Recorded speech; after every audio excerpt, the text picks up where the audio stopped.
Establishment के साथ कभी आपकी लड़ाई, कभी आपकी दोस्ती, कभी आप साथ बैठते हैं इनके। पार्टीज भी आपने बड़ी बदली ना, सवाल ही पैदा नहीं होता। नहीं, मैं तो शुरू में पीपल्स पार्टी में नहीं, शुरू में पीपल्स पार्टी में थे। पीपल्स पार्टी में इस तरह से कि जुल्फ़िकार अली भुट्टो को बतौर सियासतदान, उस वक्त हमारा कॉलेज स्कूल का ज़माना था तो बड़ा क्रेज़ था और हम उनके साथ थे। फैसलाबाद में उनके साथ थे और फिर साथ ही यानी पीपल्स पार्टी में थे। फिर ज़िया-उल हक का जब मार्शल लॉ लगा तो उस पे मैंने को 3-4 मरतबा जो है वो जेल काटी है। उसके बाद जब पीपल्स पार्टी ने भी एक 92-93 में एक इसी तरह का मामला किया था और उस वक्त गुलाम इसहाक़ खान के साथ जो है ना वो बैठ गए, ठान गई थी, तो हमारा उस वक्त जो है वो फिर इन चीज़ों के ऊपर इख्तलाफ था। आप पीपल्स पार्टी में थे? वहाँ पे जब इस बात पे इख्तलाफ हुआ तो इन्होंने मेरे हलके में फैसलाबाद में पीपल्स पार्टी ने मियाँ ज़ाहिद सरफराज को टिकट दे दी। जो मियाँ ज़ाहिद सरफराज जो था वो तो ओपनिंग बैट्समैन था ज़िया-उल हक का, और हमें हमेशा जेल भिजवाने में, हमें तंग करने में या अपना जो है वो सख्तियाँ करने में वो पेश होते थे। और हमें कहा कि जी उठाएं इनको, कंधों पे इनकी कंपेन करें। मैंने कहा ये कैसे हो सकता है। तो बहरहाल फिर ज़ाहिद सरफराज की शिकायत पे मुझे मेरे ख़िलाफ़ जो है वो एक्शन लिया गया। उसी वक्त में मियाँ नवाज शरीफ ने कहा कि मैं डिक्टेशन नहीं लूँगा। हमने कहा अप्रैल 17 हमने कहा लीडर तो ये है। तो अब ये देख लें कि 32 साल हो गए, जमात भी वही है और एंटी इस्टेब्लिशमेंट ही रहे हैं।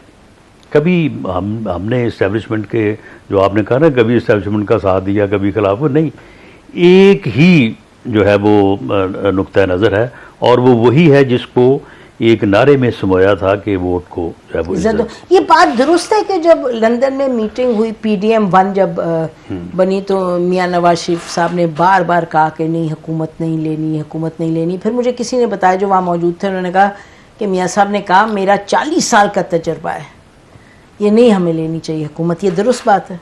ये न सिर्फ दुरुस्त बात है बल्कि ये फैसला हो गया था कि हम अब वापस जाएंगे, वापस जाके मई में 2022 जी फैसला हो गया।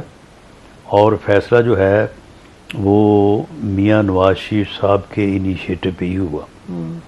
देखिए ये बात जो लोग बात करते हैं कि जी वो फैसले कर लेते हैं, जी वो किसी की सुनते नहीं, ये बिल्कुल गलत है।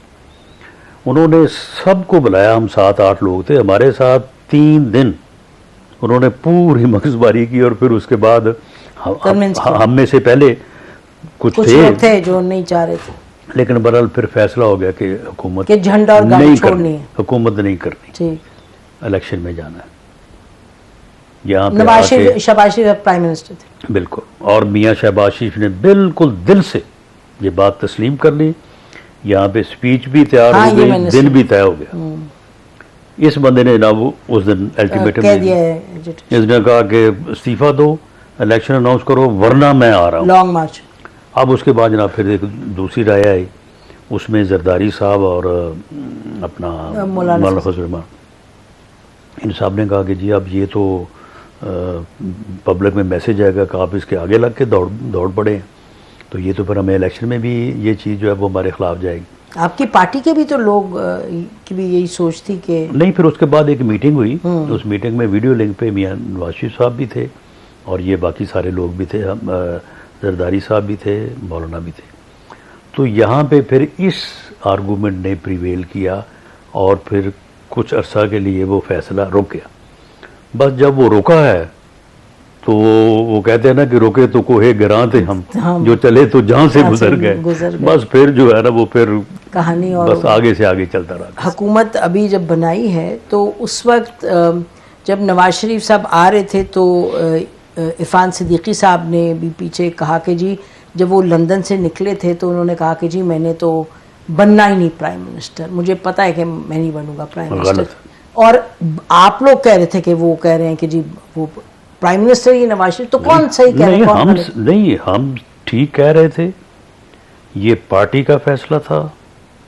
मियाँ नवाज शरीफ ने ही वज़ीर आज़म के ओहदे पे आना था, और ये पार्टी ने ना सिर्फ फैसला किया बल्कि हमने ये जो 21 अक्टूबर को लोगों से अपील की है टू द नेशन, उसमें बाकायदा ये बड़ी वाज़ेह बात थी, कोई दो नंबरी तो नहीं किया हमने बड़ा वाज़ेह मौक़िफ़ इख्तियार किया।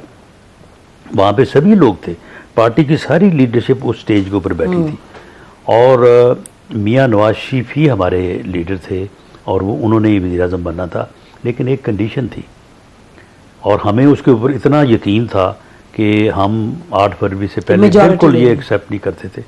हमारा ये था कि सिंपल मेजॉरिटी हमें मिलेगी और अपने मैंडेट के साथ मियाँ नवाज शरीफ साहब वज़ीर आज़म बनेंगे। लेकिन वो फिर नहीं हो सका, मैंडेट स्प्लिट आया। तो फिर मियाँ नवाज शरीफ की ये कंडीशन ये पहले से थी। तो फिर जब कोलिशन गवर्नमेंट का मामला सामने आया, तो फिर मियाँ नवाज शरीफ साहब का भी और हमारा सब का भी ये ख्याल था कि ये एक्सपीरियंस जो है ना, ये एक ही बंदे के पास है, उसका नाम मियाँ शहबाज शरीफ है। कोलिशन चलाने के लिए जिस किस्म की ज़रूरत है एक्सपीरियंस की, ये मियाँ शहबाज शरीफ साहब ही कर सकते थे, वरना वो 16 माह वाली गवर्नमेंट 16 दिन नहीं चल सकती थी। सही बात है। हर 2 हफ्ते बाद कोई ना कोई आगे बैठा होता था कि जी ये करें, नहीं तो ये लें इस्तीफा। तो वो गलत करते भी नहीं थे, लेकिन उसे भी राज़ी करके इस्तीफा उसकी जेब में डाल के उसे भेजते थे वापस। तो ये काम जो है ना, ये वो बेहतर कर सकते थे, और मेरा ख्याल है कि अब जब कोलिशन गवर्नमेंट में जाना पड़ा है तो मियाँ शहबाज शरीफ वाला फैसला ही ठीक है। तो ये जैसे आपने प्रोग्राम के शुरू में कहा कि असल बात सियासत है, और जो सियासत वाला लेकिन मुल्क तो किसी ने चलाना है ना, वैक्यूम तो नहीं हो सकता। बेशक यानी, और फिर जिसने चलाना है, जिसने हुकूमत बनानी है, तो उसको उसे महंगाई दूर नहीं करनी चाहिए। रान साहब, उसे जो है वो अपना इकॉनमी को बेहतर नहीं करना चाहिए, ये तो करना ही करना है ना। लेकिन सियासत जो है, अब आप मुझे बताएं कि जो स्प्लिट मैंडेट आया है और उसमें जो हिस्सा इमरान खान का है, उसने कौन सी मईशत बेहतर की है? उसने तो बेड़ा गर्क की है।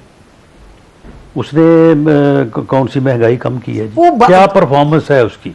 नहीं, थ्रू आउट वो एक बात बता दे, एक देखें इमरान खान की अगर आप असेसमेंट करने लगे जी, अगर आप असेसमेंट करने लगे तो बहुत बड़े बड़े ब्लंडर्स हैं, जैसे आपने खुद कहा।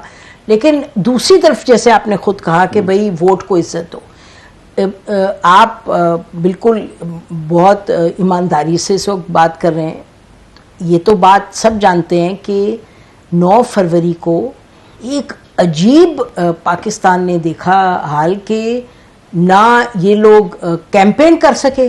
बहुत बड़ी बात कर दी आपने। बिल्कुल। इसमें देखें, इसमें पहले उनके कागज़ छीने गए, उनके सेकेंडरी प्रपोजल उठाए गए, शोर बड़ा मचा, कागजात रिजेक्ट हुए। बाद में किसी का प्रपोजल सेकेंडरी गायब नहीं हुआ, किसी के कागज गायब नहीं हुए, किसी के कागजात रिजेक्ट नहीं। सबने इलेक्शन लड़ा।